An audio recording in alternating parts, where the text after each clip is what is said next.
এ পর্যায়ে আপনাদের সামনে বক্তব্য রাখবেন হযরতুল আল্লাম মুফতি এনায়েতুল্লাহ আব্বাসী পীর সাহেব জৌনপুর।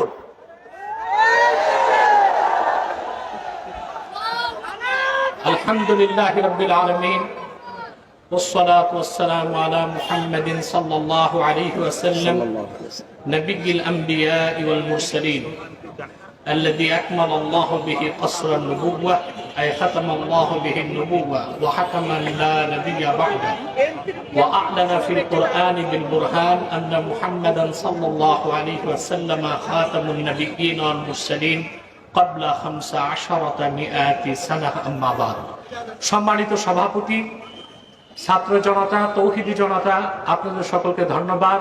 সময় খুব সংকীর্ণ, কিছুক্ষণ পর মাগরিবের আজান হয়ে যাবে। নারায়ণগঞ্জে যে লোকটা বলতো খেলা হবে, যখন ডেট ফাইনাল হলো খেলোয়াড় পালায় গেল। আমি আরেকটি কথা বলবো, শুধুমাত্র ছাত্র জনতার আন্দোলনে এই অভ্যুত্থান হয় নাই। সুদীর্ঘ 15 বছর হেফাজতের নেতৃবৃন্দ কারাবরণ করেছে। শাপলা চত্বরে আমার দেশের কওমি মাদ্রাসার তরুণ সন্তানরা জীবন উৎসর্গ করেছে। ভারতীয় আধিপত্যবাদের বিরুদ্ধে, মোদী বিরোধী, ভাস্কর্য বিরোধী আন্দোলনে বাংলাদেশের ইমানদাররা, ইসলামপন্থীরা জীবন দিয়েছে। সেই ক্ষোভ বিস্ফোরণের আকারে বহিঃপ্রকাশ ঘটেছে ছাত্র আন্দোলনের মাধ্যমে। অতএব আমি হেফাজত নেতৃবৃন্দ সহ সারা দেশের আলেমদেরকে বলবো, ভারতীয় আধিপত্যবাদ থেকে বাংলাদেশ মুক্ত হয়েছে। হাসিনার বিদায়ের মাধ্যমে দেশ একটি আযাব মুক্ত হয়েছে।